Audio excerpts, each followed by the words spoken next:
Hi, Mom. I know, I'm still here. I probably won't be home for dinner. My parents gave our $10 million family business to my younger sister because she was better with people. I was the one who built our entire client list from scratch, so I packed my desk and left without a word. By the end of the month, their desperate calls were nonstop. So I made one phone call of my own and took back everything they had stolen.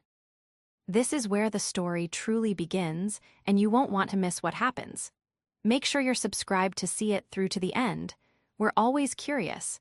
Where in the world are you all watching from today? Let us know in the comments. The hum of the espresso machine was the only thing cutting through the sterile silence of my office. It was 7 p.m. on a Tuesday, and I was running on fumes and the dregs of a lukewarm coffee. My desk was a disaster zone of architectural blueprints, supplier invoices, and material samples. I was in the middle of finalizing the logistics for the massive Grayson account, a complex, multi-floor corporate installation that was worth 40% of our annual revenue. A migraine was pounding a sharp, rhythmic beat behind my right eye, a familiar companion during what we called Crunch Week. I had just sent the final confirmation email to Mr. Grayson's executive team when my office phone rang. It was my mother, Susan. Her voice was uncharacteristically bright, almost giddy. "Emma, darling, are you still at that dreary office?" she chirped. "You must come home. Your father and I have the most wonderful announcement. We're having a special dinner, just the four of us." "Mom, I'm buried," I sighed, rubbing my temples. "The Grayson project install is Monday. I can't." "Don't be silly, it can wait," she interrupted, her tone shifting from airy to insistent. "This is important. It's about the future of the company. Be here by 8, and wear something nice, not your work trousers." The line clicked dead before I could protest again. A cold knot of dread settled in my stomach, tightening its grip as I drove the familiar route home. My parents, Arthur and Susan, had been hinting at retirement for a year. I had run Artisan Corporate Design, our family's high-end interior and exhibit firm, as the operations director for nearly 15 years. I'd started in the warehouse while I was still in college, learning the business from the ground up, from the weight of the materials to the complexities of international shipping. Now, at 36, I managed every high-value account, negotiated every contract, and personally oversaw the execution of every major project. My younger sister, Georgia, who was 30, ran our marketing. She was beautiful, charming, and charismatic. She was the one who went to the galas, networked at cocktail parties, and ran the company's vibrant social media feeds. Our roles were supposed to be symbiotic. I built the machine and kept it running. She polished the exterior until it gleamed. I arrived at my parents' house at 8:05 p.m., still in my black slacks and a silk blouse, feeling exhausted and out of place. Georgia was already there, glowing in a new emerald green dress, her laughter echoing from the dining room. "There she is," my father Arthur boomed as I walked in. He kissed my cheek, his eyes sparkling. "Right, sit down, sit down. We've just opened the good champagne." We sat around the heavy mahogany table, the same one we'd eaten at my entire life. The air was thick with anticipation. My mother, radiating pure joy, clutched my father's hand. "Well," Arthur began, clearing his throat, "your mother and I have had a long talk. We're 62 now, and it's time for us to finally step back. It's time for the next generation to take over Artisan Corporate Design." My heart hammered against my ribs. This was it. The moment I had worked for my entire adult life. The validation, the responsibility, the recognition. "We are so proud of what we've built," Susan said, her eyes glistening. "But a company is more than just logistics and contracts, Emma. It's about relationships. It's about a vision. It's about heart." The knot in my stomach returned, icy and sharp. "Which is why," Arthur continued, turning to beam at my sister, "we are thrilled to announce that we are naming Georgia as the new CEO." The air left my lungs in a silent rush. I'm sure my face did something, twitched or paled, but I felt frozen. I stared at my father, waiting for the rest of the sentence. waiting for him to announce my own, presumably equal, role. And Emma, my mother said, finally turning to me, her smile becoming slightly strained, as if she anticipated my reaction, we've created a new, vital position just for you. You'll be our official head of logistics. You'll report directly to Georgia, of course. It's perfect. You can keep handling all those complicated details you're so good at, and Georgia can focus on leading the company forward. I looked at my sister. She was beaming, her eyes shining with unshed tears of happiness. As she hadn't just accepted this, she had known, she had celebrated it. "Oh, Emmy, isn't it wonderful?" Georgia gushed, reaching across the table to grab my hand. Her skin was warm, mine was ice cold. "We're going to be such a team." I slowly pulled my hand away. The silence stretched. My father's smile faltered. "Well, what do you think, Emma?" I looked at the three of them, my family. The people who had watched me sacrifice my nights, my weekends, my relationships, and my health for their company. "Why?" My voice came out as a whisper, raspy and small. My father, a man who hated emotional confrontation, shifted in his chair. "Well, it's as your mother said, a leader needs to inspire. Georgia, she's just better with people, Emma. She has the warmth, the charm. You're brilliant, we all know that, but you're more of a behind-the-scenes person." Better with people. The words echoed in the sudden, ringing silence of my ears. I wasn't the one who had spent a decade building ironclad relationships with Mr. Grayson, with the partners at Lee & Sons, with the board of Apex Solutions. I wasn't the one they called on my personal cell phone, at all hours, trusting me to fix the unfixable. No, that was just logistics. Georgia, who barely knew our clients' names beyond what she needed for an Instagram tag, was better with people. I looked down at my plate. The food was untouched. I picked up my napkin, folded it neatly, and placed it on the table. "Thank you for the dinner," I said, my voice eerily calm. I stood up. "Emma, don't be dramatic," my mother snapped, her brief moment of joy evaporating into her usual defensiveness. "We're offering you a secure future." I looked at her, at my father, who suddenly couldn't meet my eyes, and at my sister, whose smile had finally dissolved into a petulant pout, as if I was the one ruining her perfect evening. I didn't say goodbye. I didn't yell or cry or plead my case. I simply turned, walked out of the dining room, and let the heavy front door click shut behind me. The betrayal was so absolute, so profound, it felt like a physical weight. It was heavier and colder than any diagnosis. It was a severance. The drive back to my apartment was a blur. I operated on autopilot, my hands gripping the steering wheel so hard my knuckles were white. The pounding in my head had subsided, replaced by a hollow, ringing void. When I walked into my apartment, the first thing I saw was my work bag, still sitting by the door, and my laptop open on the coffee table, still displaying the finalized Grayson project plan. A wave of nausea, so powerful it buckled my knees, washed over me. I sat on the floor, my back against the cold drywall, and tried to breathe. It wasn't just the title. It wasn't just the money.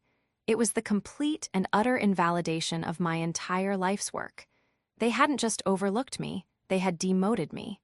They had looked at the engine of the company and decided the pretty hood ornament was the one who made the car run. They had handed the keys to my sister, who didn't even know how to check the oil. My phone buzzed on the floor. A text from Georgia. "Emmy, you're overreacting. Mom is really upset. Just come back and we can talk this out tomorrow." Another from my mother. "Emma, your behavior was incredibly immature. Your father and I made a business decision. You are expected to be at the office tomorrow at 9 a.m. to help Georgia with the transition." I stared at the messages, a bitter, unfamiliar laugh bubbling in my chest. Help her with the transition. They still didn't get it. They thought I was having a tantrum. They thought I would sulk for a night and then dutifully show up, the good, reliable daughter, to hand over the reins of the kingdom I had built to the new queen. I picked up my phone, but I didn't reply to them. Instead, I opened my email and drafted a new message. It was addressed to my father, my mother, and my sister. Subject, resignation. Dear Arthur, Susan, and Georgia, please accept this email as my formal and immediate resignation from Artisan Corporate Design, effective immediately. I will not be returning to the office. Sincerely, Emma. I hit send. The sense of finality was as terrifying as it was liberating. I stood up and walked to my desk. I didn't have a plan. I didn't have another job. All I had was a deep, bone-weary certainty that I would rather file for bankruptcy than spend one more minute of my life working for people who saw me as nothing more than a glorified cog in their machine. I spent the next 2 hours packing. I emptied my home office, boxing up the design awards that had my name on them, the technical manuals I'd memorized, the framed photos of completed projects. I packed a suitcase. I wasn't just leaving the company, I was leaving the city. I needed to get away, to breathe air that wasn't thick with their expectations and my disappointment. I booked a one-way ticket to a small coastal town 3 states away, leaving in the morning. As I was zipping up my suitcase, my personal cell phone rang. The caller ID read, Mr. Grayson. My heart leaped into my throat. It was nearly 11 p.m. He never called this late unless it was a 5-alarm fire. I almost let it go to voicemail. It wasn't my problem anymore. But 15 years of deeply ingrained habit took over. I answered. Mr. Grayson, I said, my voice automatically shifting into its professional, calming cadence. Is everything all right? Emma, his voice was gruff, but I could hear the undercurrent of concern. I'm sorry to call so late. I just got off a red-eye from Tokyo and saw your email about the Monday install. It looks perfect, as always, but I just received a strange email from your sister. I froze. My sister. Yes, something about her being the new point of contact. It was vague, full of marketing buzzwords. It said the install schedule was shifting to a new dynamic paradigm. What on earth does that mean? I replied asking for clarification on the delivery window for the server room fixtures, and she sent me a link to the company's new Instagram reel. I closed my eyes. Of course she did. Emma, I'm going to be blunt, Mr. Grayson continued, his patience clearly gone. My board is breathing down my neck. This launch is tied to our Q4 projections. I don't have time for dynamic paradigms. I need to know from you that my 8 a.m. Monday delivery window is secure. My trust is in you, not in a social media account. I took a deep breath. This was the moment, the first real test of my decision. Mr. Grayson? David, I said, using his first name for the first time in our decade-long relationship. I need to inform you that as of about 2 hours ago, I have resigned from Artisan Corporate Design. I can no longer personally guarantee the execution of your project. There was a long, heavy silence on the other end of the line. I see, he said finally, his voice flat. Is this a permanent resignation? It is, I said. Another silence. I could hear him thinking. Well, this is a problem, a significant problem. He paused again. Emma, you are the only reason I've stayed with Artisan. Your father's pricing is average and your sister's marketing is an annoyance. Your logistics, your execution, is the entire value proposition. They're fools. Thank you, David, I whispered, a tear finally breaking free and rolling down my cheek. Don't thank me, just tell me where you're going, he said. Because wherever you land, my account is coming with you. But for now, I have a phone call to make to your father. This is going to be a very unpleasant conversation for him. He hung up. I stared at the phone. My family hadn't just forgotten who their most valuable clients were. They had forgotten one crucial thing, why those clients stayed. They thought the accounts were tied to the company name.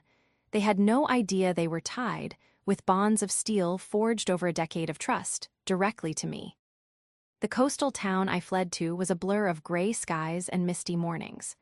I rented a small cottage by the sea and spent the first 3 days just walking on the beach, letting the cold spray of the ocean scour the toxic residue of the last 15 years from my mind. My phone was a relentless buzz of notifications. Dozens of missed calls from my parents. A string of increasingly panicked and then angry texts from Georgia. Georgia, what did you say to Mr. Grayson? He called Dad and tore him to shreds. Georgia, he's threatening to pull the account. You need to call him and fix this. Georgia, Emma, stop being such a child and answer your phone. You are sabotaging me. I read them with a detached, cold sense of calm, and then powered my phone off. The betrayal cut so deep because I had given them everything. I was the responsible one since I was a child. While Georgia was at cheerleading practice and prom, I was at the office, learning how to use the design software, organizing invoices, and cleaning the workshop. When I was in college, getting my degree in business and project management, I wasn't at parties. I was at the office, pulling all-nighters to build the very client management system they still used. I'd personally landed our first major account, Lee & Sons, when I was just 24. I'd overheard Mr. Lee complaining at a trade show that his current supplier was always late. I stepped in, not with a flashy sales pitch, but with a simple, laminated flowchart I'd created, showing our exact logistical process, from order to delivery, with built-in redundancies. He was so impressed by the sheer, boring competence of it that he gave me a trial project. I executed it flawlessly. 15 years later, Lee & Sons was still one of our most loyal clients. But my parents, they only saw what they wanted to see. They saw Georgia, sparkling at a charity gala, charming a potential new contact. They didn't see me, 3D. Wise later, in a hard hat at a loading dock at 3 a.m., personally ensuring that client's million-dollar exhibit arrived undamaged. My work was invisible, a network of steel cables running beneath the surface, holding everything up. George's work was the fresh coat of paint on the exterior, and my parents were convinced the paint was holding up the building. The true antagonist, I realized, wasn't just my parents' blind favoritism. It was Georgia herself. Her charm wasn't just warmth, it was a tool. A carefully honed weapon of plausible deniability. She was the queen of soft power. She never gave a direct order, but she always got her way. I remembered a meeting last year. We were pitching Apex Solutions. I had prepared a 40-page proposal detailing a phased, year-long rollout for their new corporate headquarters. It was intricate, cost-effective, and efficient. Georgia, who had read none of it, swept into the meeting 10 minutes late, wearing a stunning dress. She smiled at the CEO and said, "The proposal is just numbers. What I want to talk about is the feeling you'll get when you walk into your new lobby. The vibe." She then proceeded to show them a 5-minute mood reel she'd made, set to trendy music, showing pictures of sunsets, art galleries, and high-end hotel lobbies. None of which had anything to do with our actual capabilities or their specific needs. After the meeting, the CEO had pulled me aside. "Your sister is enthusiastic," he'd said, "but your proposal is why we're signing. Don't let that vibe mess with your timeline." Georgia, however, had told our parents that she had saved the meeting and closed the deal with her personal touch. And they believed her. They always believed her. She had a way of subtly positioning my competence as a weakness. My attention to detail was rigidity. My focus on logistics was cold.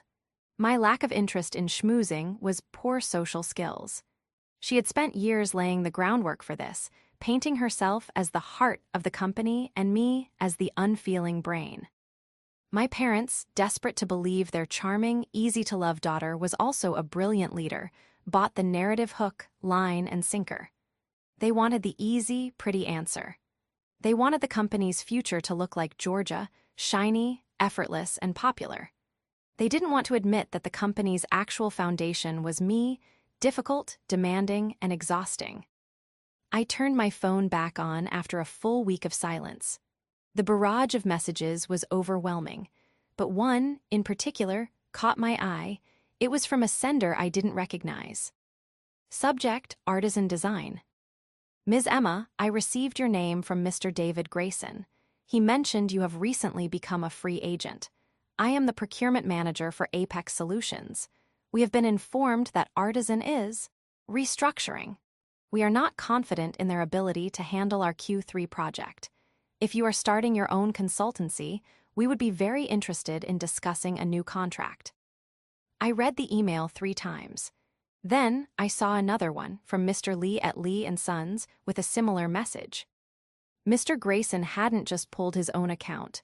He had, it seemed, made a few calls on my behalf.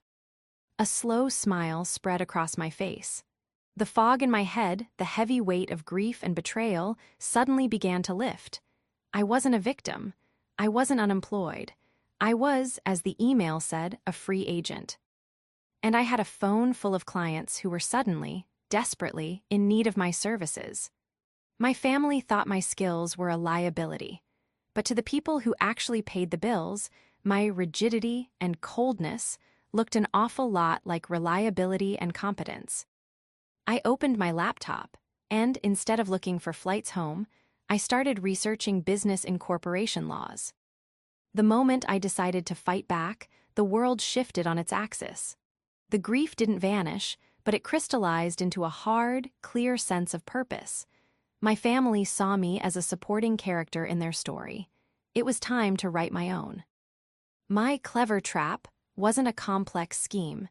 It was simply my professional reputation, an asset my family had never bothered to insure. It was the one thing they couldn't take from me. I spent the next 2 weeks in that coastal cottage, not relaxing, but building a fortress. I registered an LLC, Vance Design Logistics. The name Vance was my grandmother's, a woman of quiet, unshakable strength. It felt appropriate. I drained my personal savings to hire a top-tier corporate lawyer and a freelance accountant. I built a simple, professional website in 48 hours, outlining my services, not as a designer, but as a specialized project execution and logistics consultant for high-end corporate interiors. My first official video call was with Mr. Grayson. Vance Design, he said, a small smile playing on his lips as he read the name from his screen. I like it. It sounds solid, like it won't send me a mood reel. That's the I'd. David, I said, feeling a spark of my old self return. No dynamic paradigms, just timelines, manifests, and flawless execution. That's all I've ever wanted, he said. He forwarded me the email chain between himself and my family. It was a train wreck. After he had pulled his contract, my father had sent a fuming, unprofessional email accusing him of disloyalty. Georgia, in a desperate attempt to fix it, had then offered him a 20% discount and a free social media engagement package to showcase his brand's synergy with ours. She offered to tag me on Instagram, Emma, Mr. Grayson said, his disbelief palpable. As if that would fix a multi-million-dollar breach of confidence. He wasn't just ready to sign with me, he was eager. We spent an hour outlining a new contract that would give Vance Design full logistical oversight of his project, cutting Artisan out completely. But I knew I couldn't just build my company, I had to understand what I was up against. The sheer speed of Artisan's collapse was faster than I'd anticipated. Losing the Grayson account was a 40% revenue hit, but the panic in my family's texts suggested something more. I hired a corporate risk analyst, a discreet professional my lawyer recommended, to do a deep dive into Artisan's current financial health. I needed to know, from an objective standpoint, what was left of the company I had built. While he worked, I focused on my other clients. I had a long call with Mr. Lee of Lee and Sons. Emma, thank goodness, he said, his voice full of relief. We have our annual trade show in Vegas in 3 weeks. Your sister informed my assistant that she's reimagining our exhibit. Emma, it's the same exhibit we've used for 5 years. We just need it shipped and assembled. She sent me a bill for a creative consultation and a quote for a new experiential booth with a built-in DJ. I winced. Mr. Lee, I am no longer with Artisan, but I have just launched my own logistics firm. If you can get your exhibit materials released to my new shipping partner, I can have my team on the ground in Vegas and have you trade show ready in 48 hours. Done, he said, without a moment's hesitation. Send me the contract. One by one, the pillars of Artisan corporate design crumbled and reformed around Vance Design Logistics. Apex Solutions followed a day later.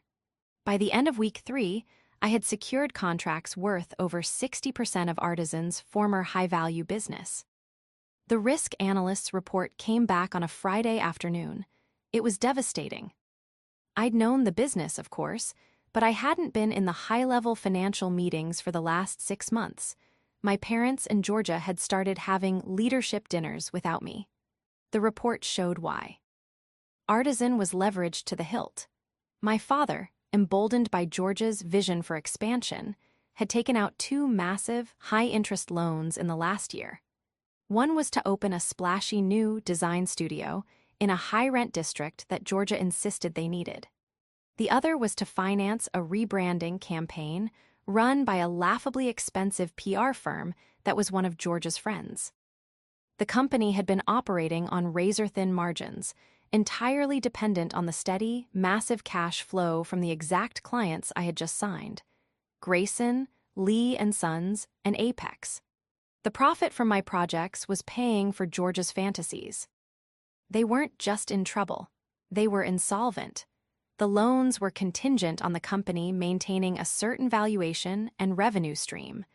With those 3 clients gone, they were in catastrophic default. My family hadn't just handed my sister a thriving business.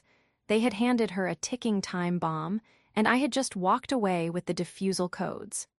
They had about a week, the analyst projected, before the banks called in the loans and seized the company's assets. The trap was set, and I hadn't had to do a single thing but be competent. My family's own arrogance and my sister's boundless, unchecked ambition had done all the work for me. The final, frantic call came that night. It was my mother. She wasn't yelling. She was sobbing. Emma, you have to come home," she wept into the phone. "The bank, they're calling, they're talking about foreclosure on the building. Your father, he's a wreck. Georgia, she's not. She can't. Oh, God, Emma, please, you have to help us. You're the only one who knows how to fix this." The request, after everything, was so breathtaking in its audacity that I almost laughed. "I'll be there tomorrow," I said, my voice perfectly calm. "Let's have an emergency meeting. At the office, 10 a.m. I flew back on the first flight the next morning. I didn't go to my old apartment. I checked into a luxury hotel in the downtown business district. I spent an hour with my lawyer, reviewing the analyst's report and signing the final contracts for Vance Design. Then, I took a cab to the office. The splashy new design stud I.O. Georgia had insisted on was a parody of bad taste. The lobby, which used to be a model of clean, efficient corporate design, was now painted a sickening shade of millennial pink. A giant, tacky neon sign flickered on the wall, reading the vibe. The reception desk was empty. The entire place had the heavy, stale feeling of a sinking ship. I walked through the open-plan office. Desks were a mess. Half the lights were off. The few employees who were there looked up at me with wide, panicked eyes as if they'd seen a ghost. I was no longer Emma, the operations director. I was an omen. I walked to the main conference room. The door was open. My family was waiting. They looked decimated. My father, Arthur, who had always been a large, bombastic man, seemed to have shrunk. He sat slumped in his chair, his face gray and papery. My mother, Susan, her eyes red and swollen from crying, sat beside him, twisting a handkerchief in her hands. And then there was Georgia. She was standing by the window, wearing ripped jeans and a wrinkled t-shirt, her hair thrown up in a messy bun. The polished, charismatic CEO was gone. In her place was a petulant, terrified young woman who looked like she was about to be sick. "Emma," my mother breathed, standing up as I walked in. "Thank God." I didn't sit down. I placed my leather portfolio on the gleaming, unused conference table and stood at its head. "You called a meeting," I said. My voice was not warm, it was not cold, it was neutral, the voice of a consultant. "It's a disaster," my father mumbled, not looking at me. "Grayson is gone, Lee & Sons, Apex. They've all left, they all say the same thing, they'll only work with you." "And the bank," my mother chimed in, her voice rising with hysteria. "They called the loans. We used the building as collateral for the expansion. They're going to take everything, Emma. Everything your father and I worked for. I see, I said. Georgia finally spun around from the window, her face contorted in a mask of pure fury. You did this, she shrieked, pointing a finger at me. This is your fault. You sabotaged me. You stole my clients. The sheer, unadulterated nerve of it almost made me smile. Your clients? I asked, raising an eyebrow. I wasn't aware you had any, Georgia. Which clients were yours? The ones who liked your Instagram posts, or the ones who actually paid the bills for this? Vibe. They were our clients, she spat. Artisans' clients, and you poached them. It's illegal. We can sue you. No, you can't, I said flatly. I never signed a non-compete, a rather significant oversight on your part as CEO. I turned to my father. And on yours as the founder, but you always said we were family, and family doesn't need contracts. Right. My father flinched. And I didn't poach anyone, I continued, my voice sharp and clear, cutting through the heavy air. I resigned. And my clients, yes, my clients, the ones whose trust I spent 15 years earning, chose to follow the person who actually does the work. They left because their new CEO tried to manage a multi-million-dollar installation project by sending them a link to a mood reel. George's face went white, then crimson. How did you? Mr. Grayson told you. He did, I said. He also told me you offered him a 20% discount. A 20% discount on a 40% revenue stream, Georgia. Did you even look at the margins before you made that offer? Or did that not factor into your dynamic paradigm? Georgia opened her mouth, then closed it. She had no answer. She had never known the margins. And Lee and Sons, I pressed on. A DJ, Georgia? You tried to sell a DJ booth to a ball-bearing manufacturer. They've used the same 10x20 exhibit for 5 years. They don't want experiential. They want their freight to arrive on time, a fact you would know if you had ever once read a client brief. This isn't helping, Emma, my mother cried. What are we going to do? This was it, the moment I had been waiting for. I calmly opened my portfolio and slid 3 documents across the table. These are my terms, I said. My father picked them up, his hands trembling. What is this? Vance Design Logistics. That's my new company, I said. Mr. Grayson, Lee and Sons, and Apex Solutions have all signed exclusive contracts with me. Their business is gone. It's not coming back. Georgia let out a strangled sob. The bank, I continued, is foreclosing on these assets on Monday. You have nothing to offer them. You are bankrupt. Your suppliers haven't been paid, your employees are about to be laid off, and you have no liquid capital. So you are here to ruin us, my father whispered, the paper rattling in his grip. No, I said. I'm here to make an offer. I pointed to the documents. That is a contract. Vance Design will be acquiring all of Artisan Corporate Design's physical assets, the trucks, the warehouse equipment, the fabrication machinery, for the exact PR. ICE of the outstanding bank loan. I will be assuming your debt. The bank gets paid in full.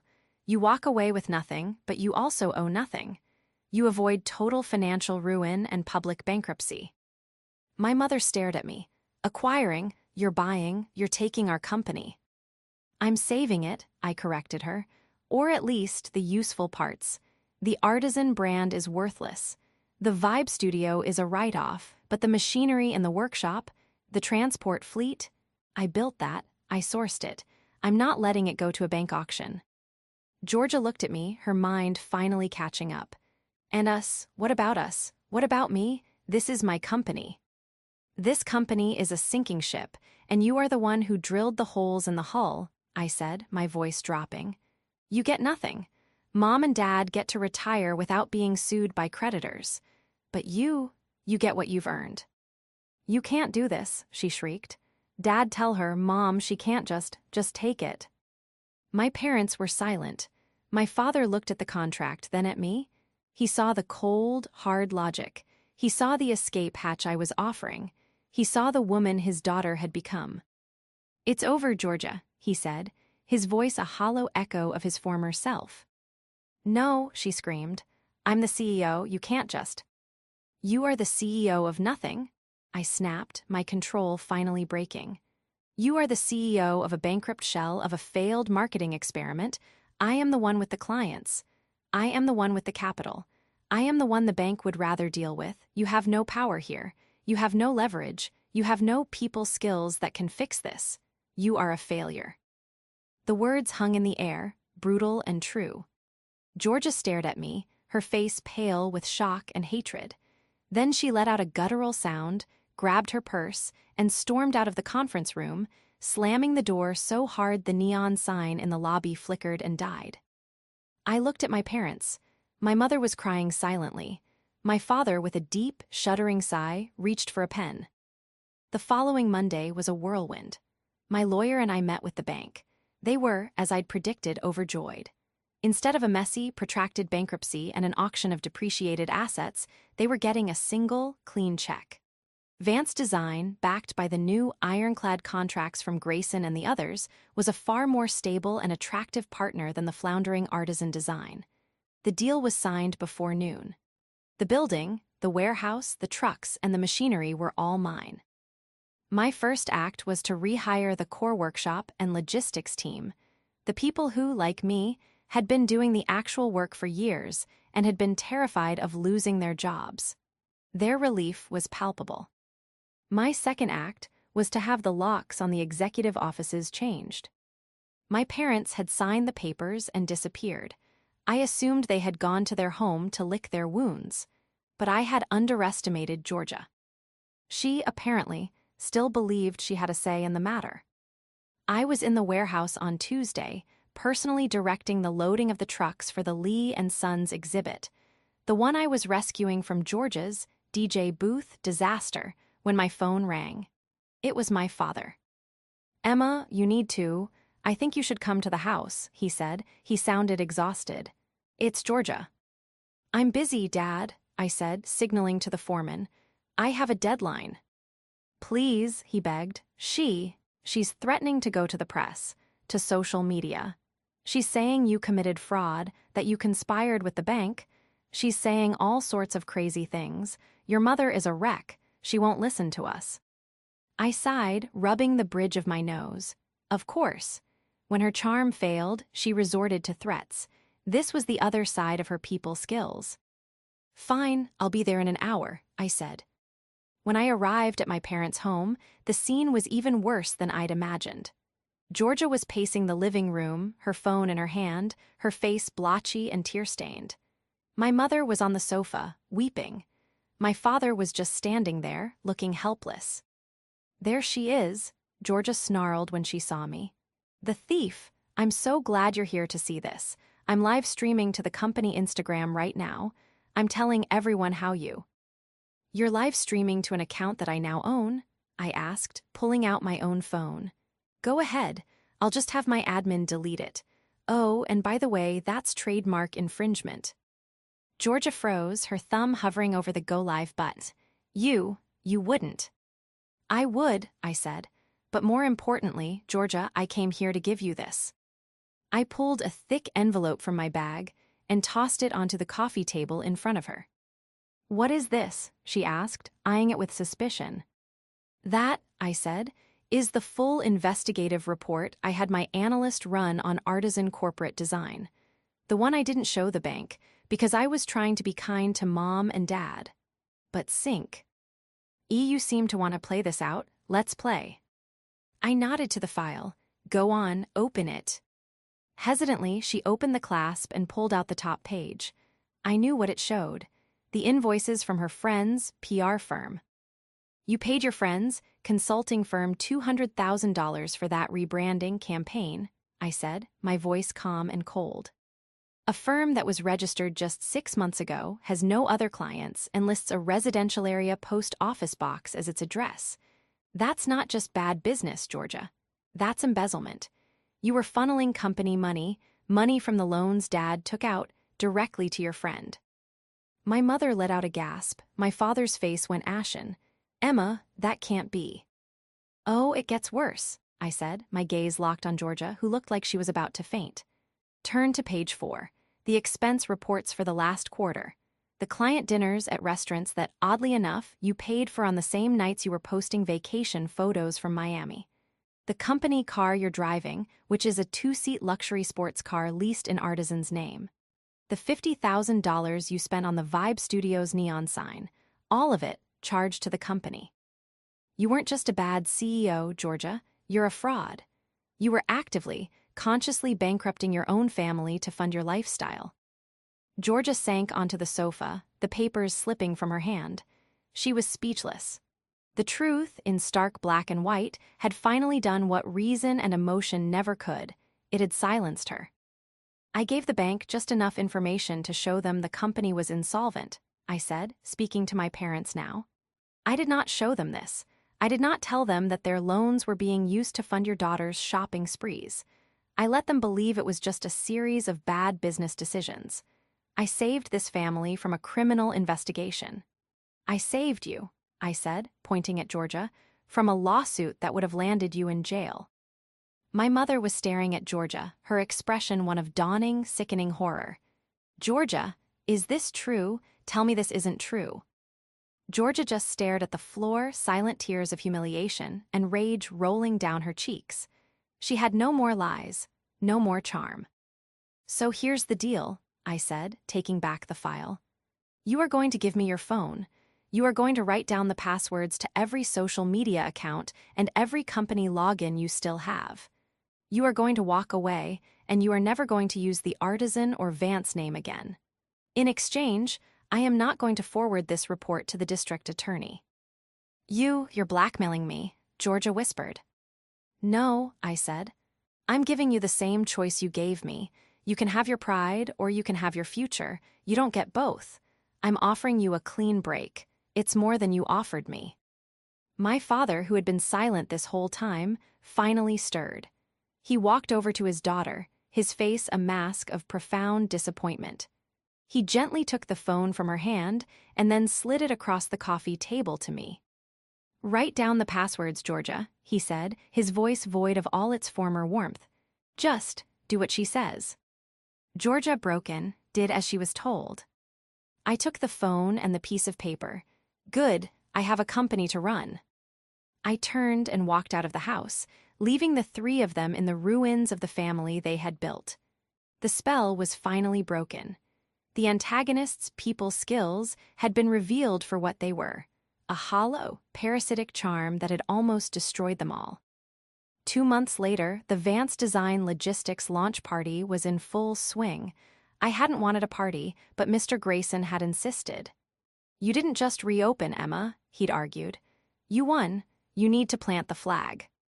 So I'd held it in the last place my family would ever expect, the newly scrubbed, repainted, and rebranded warehouse.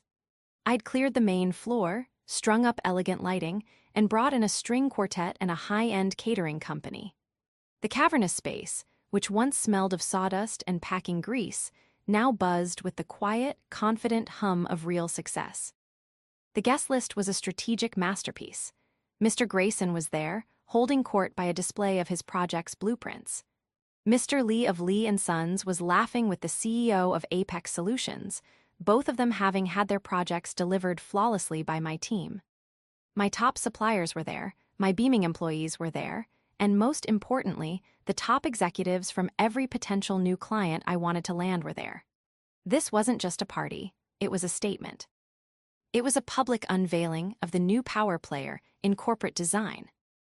I was thanking Mr. Grayson for his speech when I saw them. My parents in Georgia. They stood just inside the main loading bay entrance, framed by the cold night air, looking utterly lost. They hadn't been invited. My father and mother were in their old, dated Busey. Ness formal clothes, but it was Georgia who was the most shocking. She was thin, her hair was a dull brown, and she was wearing a cheap-looking dress. The vibrant, glowing charisma was gone. She just looked average and angry. A hush fell over the section of the party nearest the door. My father spotted me and started walking over, my mother and Georgia trailing him like reluctant shadows.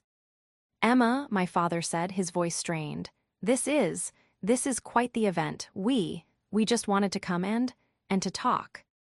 I don't think we have anything to talk about, Arthur, I said, my voice polite, but not warm. Mr. Grayson, ever the ally, stood silently by my side. Please, Emma, my mother chimed in, her hands twisting. We just want to apologize. We were wrong. We see that now. We're destitute, Emma, my father said, his voice cracking. The house. We had to sell the house. We're living in a small apartment. I'm working as a greeter at a hardware store. Your mother is, she's not well. I looked at them. I felt a small, cold pang of something, but it wasn't pity, it was just closure. And I'm a receptionist. Georgia suddenly spat, shoving past my father. Her eyes were burning with a desperate, wild hatred. A receptionist, me, answering phones for a dentist. Do you know how humiliating that is? I imagine it's very difficult, I said simply. You did this, she shrieked, her voice echoing in the suddenly silent warehouse. The quartet stopped playing. All eyes were on us. You took everything. You took my company. You took my future. You ruined our lives. She was creating a scene, just as she always had, expecting her people skills to rally the crowd to her. But this wasn't her crowd. These weren't people who could be dazzled by a pretty dress or a mood reel. These were CEOs, suppliers, and engineers. These were my people. I held up a hand, and the low murmur of the crowd died instantly. I waited a beat, letting her accusation hang in the air. I didn't take your company, Georgia, I said, my voice carrying clearly across the concrete floor. I bought a collection of defaulted assets at a bank foreclosure. Assets you ran into the ground. I turned to the assembled guests. My apologies, everyone. This is my family. I turned back to my sister. You seem to be under the same delusion you've always been, Georgia. You think this, I gestured to the party, the clients, the buzzing success, was your company. It never was. It was given to me, she cried. It was my name, my vision. And what a vision it was, I said. I nodded to Mr. Lee, who was watching with a grim expression. You told Mr. Lee here that you were going to bring a DJ to his industrial ball-bearing exhibit. A few nervous titters went through the crowd. And you, I said, pointing to the CEO of Apex, you sent him a link to your Instagram when he asked for a server room delivery manifest. The titters grew into quiet, incredulous laughter.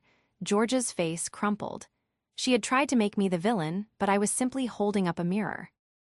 This, I said, my voice ringing with a final, unshakable authority, is what a company built on competence looks like. This is what happens when deadlines are met and contracts are honored. This is the company I built while you were busy trying to curate a vibe. You were never a CEO, Georgia. You were just a very expensive, very damaging hobby. Georgia looked around, her eyes darting from face to face. She was looking for an ally, for one person to look at her with sympathy. She found none. She saw Mr. Grayson looking at her with cold contempt. She saw Mr. Lay shaking his head in disgust. She saw my own employees, her former employees, looking at her with pity and relief. The public humiliation was total. The spell was well and truly broken. In a final, powerful moment of realization, she understood, she had no people. She had no power, she had nothing.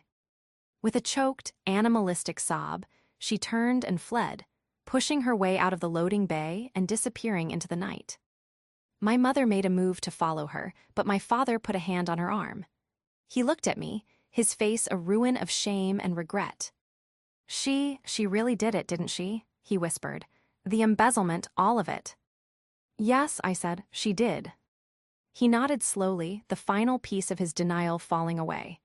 I see. Well, congratulations on your success, Emma. You've earned it. He turned, and with my mother leaning heavily on him, they shuffled out of my warehouse, out of my party, and out of my life. Mr. Grayson put a hand on my shoulder. The string quartet, taking his cue, softly began to play again. The buzz of conversation slowly resumed. Well, he said, handing me a fresh glass of champagne, that was experiential. I looked at him, and for the first time in my entire adult life, I laughed. A real, genuine, unrestrained laugh. I was final. lie completely free. The downfall of my family was as quiet as my party had been loud.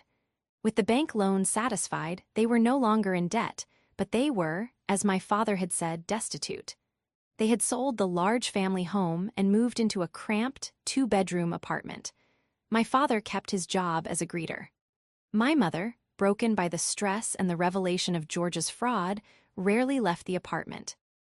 Georgia, I heard from a former employee, had been fired from the dentist's office for poor attitude.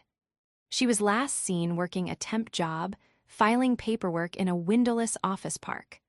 The full force of her people skills had finally met the reality of a world that valued substance. I, on the other hand, flourished. Vance Design Logistics was a resounding success. The public showdown at the launch party had cemented my reputation. Clients saw, in real time, that I was a person of integrity and unshakable competence. The executives who had been potential clients that night all signed contracts within the month. I used my professional network to its fullest. I hired a top COO to manage the day-to-day operations, freeing me up to do what I did best: build relationships and design flawless logistical systems. Within 6 months, I had doubled the business that Artisan had ever done in its best year. I had also, very pointedly, set up a generous profit-sharing plan and robust benefits for my employees, the team I had brought with me, who had been undervalued for just as long as I had. About a year after the takeover, I was in my new office, a beautiful, light-filled space with a view of the entire city, when my assistant told me I had a visitor. It was my father. He stood in the doorway, hat in hand, looking even older than he had at the party. "Arthur," I said, standing up, "what can I do for you?" I'm not here to ask for anything, Emma," he said, his voice quiet. I wanted to see it. What you've built, it's incredible." "Thank you," I said. "Would you like a coffee?" He sat, and for a few minutes, we just talked. He told me about his job. He told me my mother was starting to go for walks again. He told me he hadn't spoken to Georgia in 3 months. "She blames us," he said, staring into his coffee cup. She says we never taught her the boring stuff, that we always just praised her for being charming, and she's right. I wanted the easy path. I wanted to believe that charm was enough. It was easier than admitting how much we needed you, Emma, how much I relied on you and never once told you." He looked up and his eyes were filled with a profound, weary sadness. "I was a fool. I was a terrible father, and I am so sorry." It was the apology I had waited my entire life to hear. And as I heard it, I realized I didn't need it anymore.